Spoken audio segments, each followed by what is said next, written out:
सुप्रभात बच्चों, आज हम लोग हिंदी व्याकरण पढ़ेंगे और आज का शीर्षक है अविकारी शब्द। बच्चों, अविकारी शब्द को ही अव्यय शब्द भी कहा जाता है। अविकारी शब्द अथवा अव्यय शब्द तो जानते हैं अविकारी शब्द किसे कहते हैं। अविकारी का अर्थ है जिसमें विकार या परिवर्तन न आए। ऐसे शब्द जिसके रूप में लिंग, वचन, कारक, काल तथा पुरुष आदि के कारण कोई परिवर्तन नहीं होता, जो सदा अपने मूल रूप में बने रहते हैं, उन्हें अविकारी शब्द कहते हैं। अविकारी शब्द को अव्यय भी कहते हैं। जैसे सुनीता धीरे धीरे चल रही है, मैं धीरे धीरे चल रहा हूँ, समय धीरे धीरे बीत रहा है। तो इन वाक्य में लिंग के साथ भी जो अव्यय शब्द है, अविकारी शब्द है धीरे धीरे, वह धीरे धीरे ही लगा है। फिर मैं धीरे धीरे चल रहा हूँ पुल्लिंग वाक्य में, यहाँ भी कोई परिवर्तन नहीं है। फिर कालवाचक वाक्य, समय का जहाँ बोध हो रहा है, समय धीरे धीरे बीत रहा है। अर्थात इस उदाहरण से स्पष्ट होता है कि लिंग, वचन, कारक, काल तथा पुरुष आदि में कोई परिवर्तन नहीं होता, कोई विकार उत्पन्न नहीं होता, उसे अविकारी शब्द कहते हैं।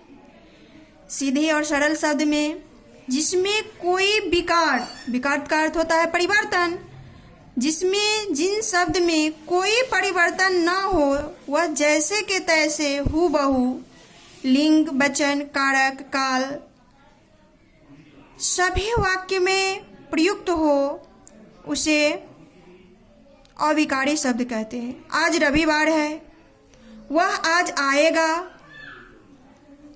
आज वह खेलने जाएगा। लिंग और काल सब में आज शब्द जो है हूबहू ही आया है। वह कहाँ जाएगा, पुस्तक कहाँ रखी है, ईश्वर कहाँ मिलेंगे, कहाँ। अव्यय शब्द अविकारी शब्द है, इसमें कोई परिवर्तन नहीं है। आहा कितना सुंदर मौसम है, आहा हम जीत गए, आहा पिताजी आ गए। यहाँ भी लिंग, काल और पुरुष के अनुसार कोई परिवर्तन नहीं है। आहा अविकारी शब्द है, वे हूबहू इन सभी वाक्य में आया है। उपर्युक्त वाक्य में प्रयुक्त शब्द धीरे धीरे, आज, कहाँ तथा आहा प्रत्येक परिस्थिति में अपना मूल रूप बनाए रखे हुए हैं, ये अविकारी शब्द है। बच्चों,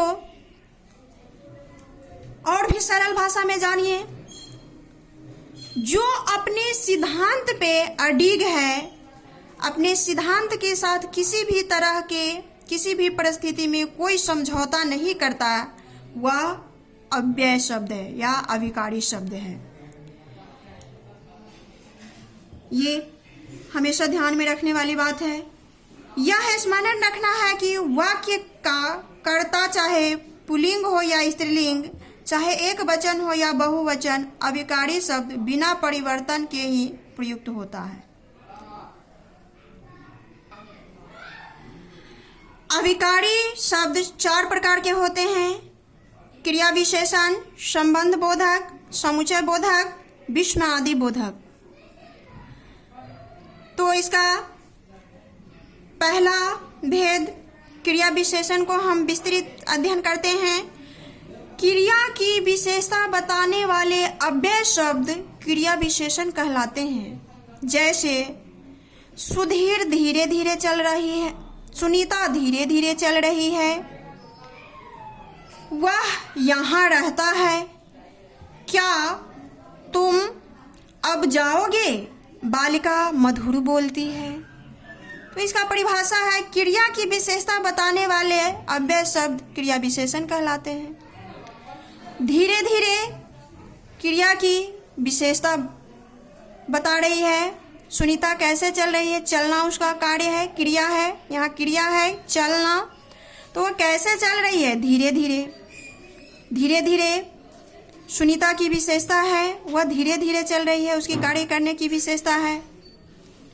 बालिका मधुर बोलती है, बालिका मधुर बोलती है, बोलना बालिका के कार्य है और मधुर इस कार्य की विशेषता को बता रहा है।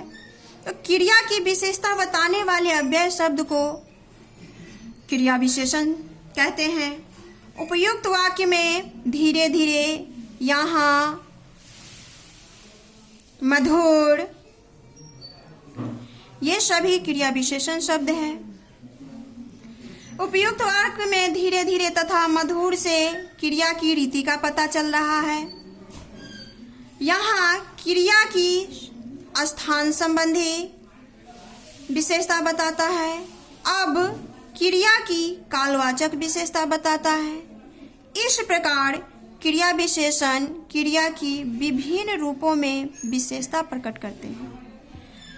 क्रिया विशेषण दूसरे क्रिया विशेषण की भी विशेषता बताते हैं। जैसे वह बहुत तेज चलता है, इस वाक्य में बहुत क्रिया विशेषण है, क्योंकि वह दूसरे क्रिया विशेषण तेज की विशेषता बता रहा है। तेज क्रिया विशेषण है और उसमें भी बहुत तेज, अर्थात एक क्रिया विशेषण का दूसरा और भी विशेषता बता रहा है। क्रिया विशेषण के भेद। क्रिया विशेषण के प्रमुख 4 भेद हैं। स्थानवाचक क्रिया विशेषण, रीतिवाचक क्रिया विशेषण, कालवाचक क्रिया विशेषण। अंतिम और चौथा है परिणामवाचक क्रिया विशेषण। स्थानवाचक क्रिया विशेषण, जो क्रिया विशेषण क्रिया के होने का स्थान या दिशा का बोध कराए उन्हें स्थानवाचक क्रिया विशेषण कहते हैं। जैसे वह पीछे पीछे आ रहा है, तुम आगे चलो, सीता मंदिर गई है। यहाँ पीछे पीछे, आगे, मंदिर स्थानवाचक क्रिया विशेषण है। स्थानवाचक क्रिया विशेषण के कुछ शब्द। स्थितिवाचक शब्द, यहाँ, वहाँ, आगे, पीछे, जहाँ, तहाँ, निकट, समीप, दूर, अंदर, बाहर आदि। दिशावाचक शब्द है चारों ओर, इधर उधर, जिधर किधर, सामने, उस ओर, उस तरफ, ऊपर नीचे आदि। क्रिया विशेषण के दूसरा भेद है रीतिवाचक क्रिया विशेषण। जिन क्रिया विशेषण शब्दों से क्रिया के होने की रीति या विधि का पता चले उन्हें रीतिवाचक क्रिया विशेषण कहते हैं। अर्थात हम जिस तरीका से कार्य करते हैं उसे रीतिवाचक, क्रिया की करने की विधि, तरीका या ढंग को रीतिवाचक क्रिया विशेषण कहते हैं। आइए जानते हैं उदाहरण से। वह विनय पूर्वक बोलता है, हिरन तेज दौड़ता है, रमेश अचानक शोक में डूब गया। इन वाक्यों में विनय पूर्वक, तेज, अचानक क्रिया के होने की रीति, तरीका, विधि अथवा ढंग को बता रहा है। रीतिवाचक क्रिया विशेषण निम्नलिखित वर्गों में विभक्त किए जा सकते हैं। प्रकारवाचक, जैसे, वैसे, कैसे, अचानक, अकस्मात, धीरे धीरे, शीघ्रता से आदि। निश्चयवाचक शब्द, अवश्य, जरूर, निसंदेह, वास्तव में आदि। और निश्चयवाचक शब्द शायद, कदाचित, संभवतः आदि। कारणवाचक शब्द अतः, अतः, क्योंकि, किस लिए, इसलिए आदि। निषेधवाचक शब्द न, नहीं, मत आदि। उसी तरह है स्वीकृतिवाचक रीतिवाचक क्रिया विशेषण शब्द हाँ, ठीक, जी हाँ, सच, बिल्कुल, तथास्तु आदि।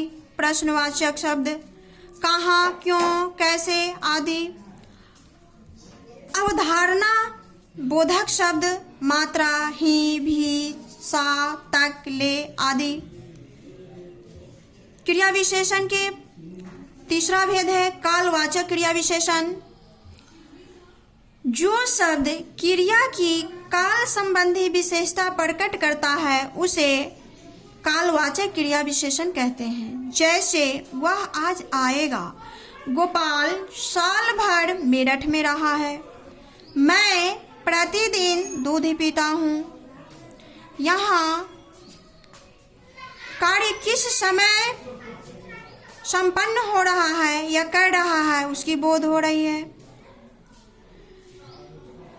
यहाँ उपयुक्त वाक्य में आज, साल भर, प्रतिदिन कालवाचक क्रिया विशेषण है। बच्चों, कालवाचक क्रिया विशेषण को भी 3 वर्गों में विभक्त किया जा सकता है। आसानी से समझने के लिए इसे विभक्त किया गया है।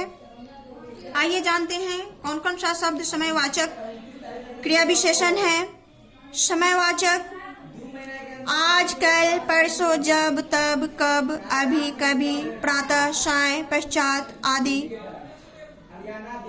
आगे है अवधिवाचक शब्द दिन भर, रात भर, सदैव, लगातार, नित्य, सदा, निरंतर, आजकल आदि। बारंबारतावाचक शब्द बार बार, प्रतिदिन, फिर, हर बार, घड़ी घड़ी, बहुधा, प्रतिदिन आदि। ये सभी शब्द कालवाचक क्रिया विशेषण शब्द है, कालवाचक को सूचक है। आइए क्रिया विशेषण की चौथा और अंतिम भेद है परिणामवाचक विशेषण। बच्चों, परिणामवाचक विशेषण आप लोग विशेषण में भी पढ़े होंगे। तो परिणाम के अर्थ होता है मात्रा। जो क्रिया विशेषण क्रिया का मात्रा या परिणाम बताते हैं उन्हें परिणामवाचक क्रिया विशेषण कहते हैं। जैसे वह अधिक बोलता है, तुमने कितनी जलेबियां खाई, सीता अति सुंदर थी। इन वाक्यों में अधिक, कितनी, अति शब्द परिणामवाचक क्रिया विशेषण है। बच्चों, परिणामवाचक क्रिया विशेषण के भी निम्नलिखित वर्गों में विभक्त किए जा सकते हैं। आइए देखते हैं परिणामवाचक क्रिया विशेषण शब्दों को भी। अधिकतावाचक अधिक, अत्यंत, अति, ज्यादा, खूब आदि। न्यूनतावाचक शब्द थोड़ा, कम, जड़ा आदि। पर्याप्ततावाचक शब्द बस, केवल, काफी, पर्याप्त, यथेष्ट आदि। तुलनावाचक शब्द इतना, उतना, कितना, जितना आदि। श्रेणीवाचक शब्द थोड़ा थोड़ा, तिल तिल, एक एक करके, क्रम से, बारी बारी आदि। तो बच्चों, ये था अविकारी शब्द। और अविकारी शब्द के 4 भेद हैं, मुख्यतः 4 भेद हैं, जिसमें से हम आज एक पढ़े हैं क्रिया विशेषण। बाकी को हम अगले अंक में पढ़ेंगे। एक बार जाते जाते क्रिया विशेषण के 4 भेद हैं, उसे एक छोटी से उदाहरण से हम और स्पष्ट कर देते हैं। पहला स्थानवाचक, रीतिवाचक, कालवाचक और परिणामवाचक। स्थानवाचक से मतलब है कहाँ, रीतिवाचक कैसे, कालवाचक कब, परिणामवाचक कितना। आओ बच्चों, मैं एक छोटी सी उदाहरण से आप लोगों को समझाती हूँ। रमेश का अचानक एक्सीडेंट हो गया। रमेश का अचानक एक्सीडेंट हो गया। अब सबसे पहले हमारे मन में ख्याल आता है, अगर एक्सीडेंट हुआ तो कहाँ हुआ, तो स्थान का बोध कराया। सबसे पहले स्थान पता किया। दूसरा है रीतिवाचक, एक्सीडेंट हुआ तो कैसे हुआ, तेज गति से हुई, धीमी गति से हुई, कैसे हुई। अब जान लिए कहाँ हुआ, कैसे हुआ। और तीसरा है कालवाचक, कहाँ और कैसे के बाद फिर हम जानने की हमारी मन में उत्सुकता होती है, कब हुआ, अरे हमें तो पता ही नहीं, रमेश के एक्सीडेंट कब हो गया। फिर कालवाचक, समय का पता लगाना चाहते हैं। और अंतिम है परिणामवाचक, कितना, अरे रमेश का एक्सीडेंट हुआ है तो कितना, उसका घाव गहरा है, हल्का है, कैसा है। तो इस तरह से हम बहुत ही आसान तरीके से जान सकते हैं क्रिया विशेषण के इन चारों भेदों को। स्थानवाचक कहाँ, अगर एक्सीडेंट हुई तो कहाँ, रीतिवाचक कैसे हुआ, कालवाचक कब हुआ, परिणामवाचक कितना हुआ। तो बच्चों, मैं आशा करती हूँ अविकारी शब्द आप सभी को बहुत अच्छी तरीके से समझ में आया होगा। धन्यवाद।